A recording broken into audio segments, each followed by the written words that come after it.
Bruno. Such a cute boy. What I want people to know about her are, of course, I've already said this before. She was competitive, self-driven. She was focused. She was a strong little girl, loving, caring. She was an animal lover. She liked kickball, loved kickball. She liked to play soccer also. And she was just an all-around sweet girl, my sweet girl. That's what I called her, my sweet girl. She was smart, you know, beautiful, and best of all, she was my best friend. And I don't exaggerate on that. She was my best friend. We went everywhere together. She was just getting into shopping, so we'd do girl shopping trips. She slept with me still, and she considered getting a bed of her own. And I told her, I said, Maite, you know, you sleep with me every night. Why are you going to get a bigger bed of your own? So she said, I have a deal for you, Mom. I said, okay.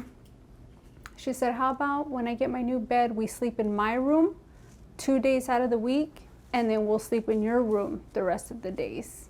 So, you know, she was my best friend. You had a really close bond that went beyond just mother and daughter is what it sounds like. Yes, we did. We had a very, very close bond. Yeah. Mm-hmm. I read that you wanted to be a marine biologist. Yes. Tell me about that, because, I mean, for a place like Uvalde, there's no ocean around here, right? No, Where does there's that come not. from? Yeah, you know, I didn't even know where it came from, but it started in kindergarten. So, you know, I remember she couldn't even say marine biologist yet, but, you know, I assumed it was from something that was maybe talked about during class or something like that. And I thought, you know, well, with time, she's going to change her mind. She's going to want to maybe be a nurse or something as she gets older. Well, she never changed her mind. And this last year is when she really started getting serious about it. And she's the one who actually told me that they had a marine biology program over at Texas A&M Corpus Christi. So I was trying to get her to stay closer to me. So I was trying to tell her, you know, there's other universities here in San Antonio, you know, you won't be so far. But she said no. Her heart was set with the marine biology program at Texas A&M in Corpus Christi. And I remember we talked about making a trip out there just to look at the college. I wanted to keep encouraging her. Yeah. You know, maybe if she saw the college and or the university and the ocean, it would just keep driving her even harder. She was so smart and so determined at such an early age. Yes. That's rare to see a child, right? She was very mature for her age. She was a goofball at times, of course. What kid is not? But she was very mature for her age. Yeah. Yeah. Obviously, a lot of people know her for her shoes, her green shoes. That's taken on a symbolism of its own. Yeah. It's a story that, you know, people are running wild with, and people are buying green shoes all over. Mm-hmm. Tell me a little bit about that and how sort of having that is a way to obviously honor her legacy still, right? Mm-hmm. So, funny story is with those shoes is we were at a local shoe store here, and she wanted Converse. Her favorite color is green. And we couldn't find any. You know, she would have been able to take the black ones, the white ones, whichever ones we ran across, you know.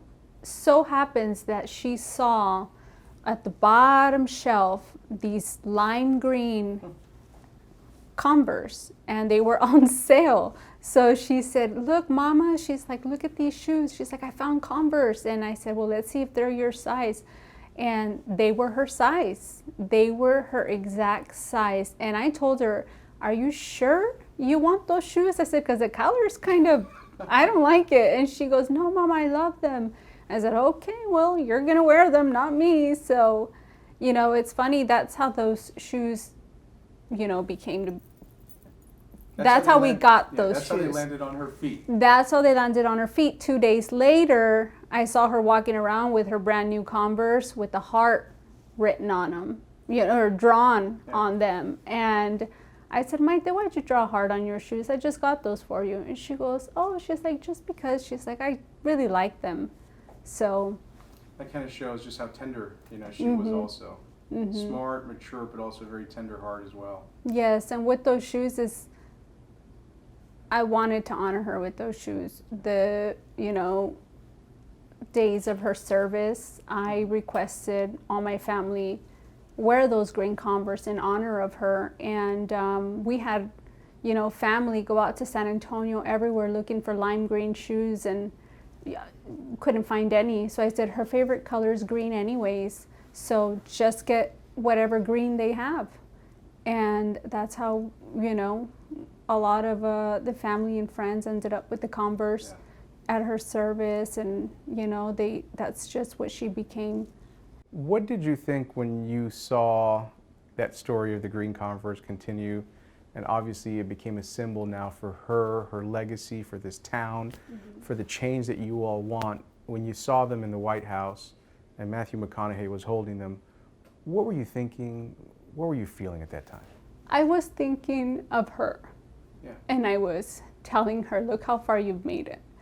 I was thinking, these shoes in this moment mean so much and are so important, and they're such like a staple in what happened here.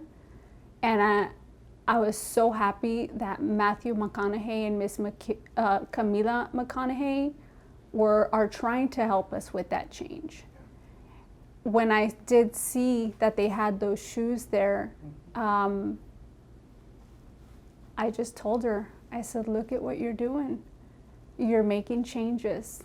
I said, you're making changes for yourself, for your classmates, and for future kids. And I talked to her a lot. This actually has her fingerprint on it. And I hold on to it when I talk to her. And anything that has to do with her, anything that comes up, the newborn orca whale, I think it was, that was born, that they named it Maite. I got my chain and I said, guess what?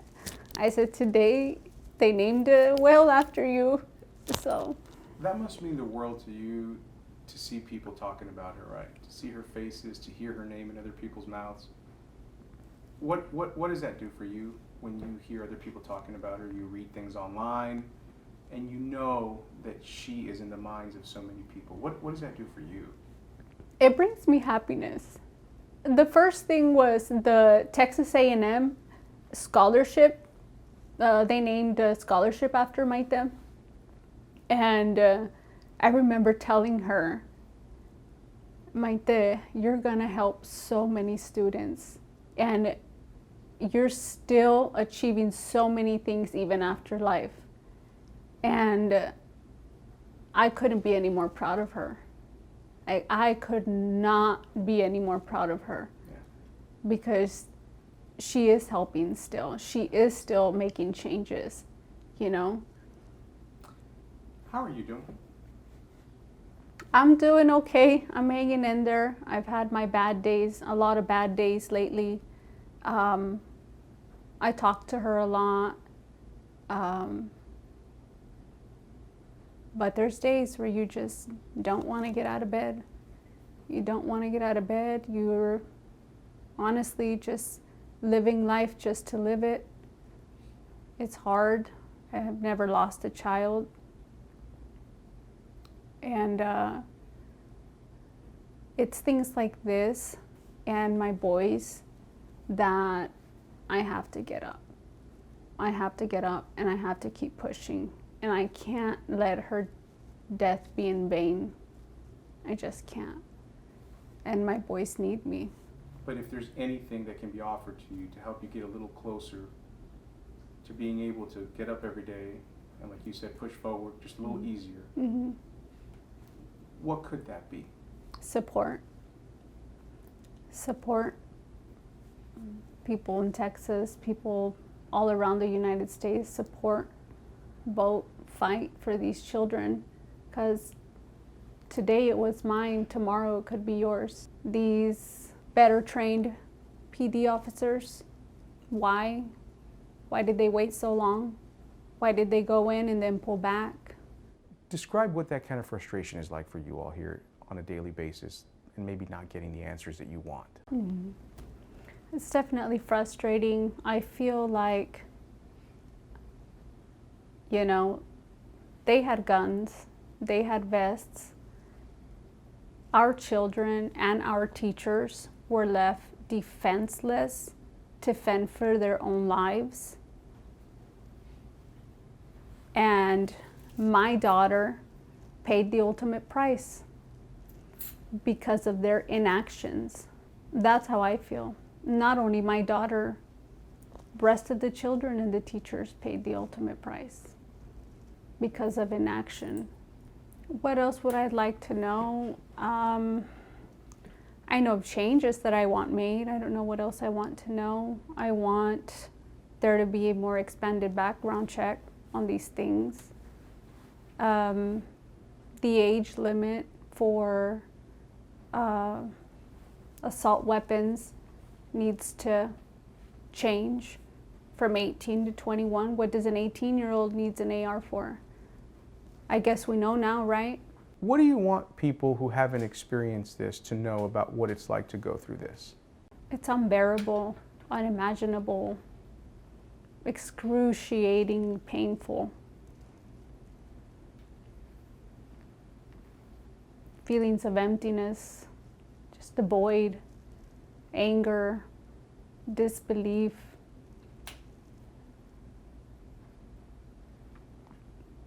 You just miss your child every day. I used to see her sitting at her computer every day. I go in there and I don't see anybody in there anymore. That's got to be the toughest parts. It is. And I still ask her every day. I ask her to come back. I ask her the unimaginable. But sometimes I just can't bear the pain. And I ask her to come back to me. And I just tell her, please, I'll do anything, just come back. What has this world lost in your daughter's passing? Someone who was going to be great at what she did, which was going to be a marine biologist. I truly believe she was going to be a marine biologist, and if she didn't, we had a backup plan set already. So if that didn't work out and she changed her mind as she got older, she was going to be a veterinarian. So no matter which route, she still wanted to work with animals. I'm sure she can hear you right now. Yeah. What would you say to her? That I'm proud of her, that I'm happy. God let her be with me for 10 years. And I enjoyed every moment, even the annoying moments. I miss them terribly. I miss our girl talks. I miss our movie nights. I miss our road trips.